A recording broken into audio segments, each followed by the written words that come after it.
Ya teman-teman, selamat pagi. Nah di pagi hari ini eh, awan menutupi Bukit Kelam ya teman-teman. Nah Bukit Kelam itu sama tidak kelihatan. Tuh di depan sana itu awannya tebal banget.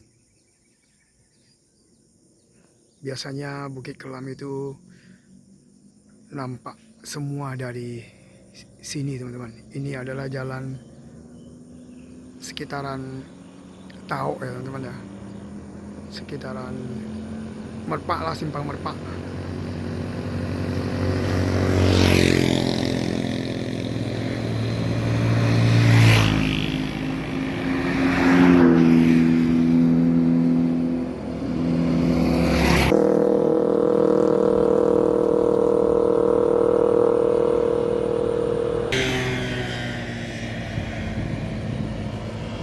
Ya teman-teman,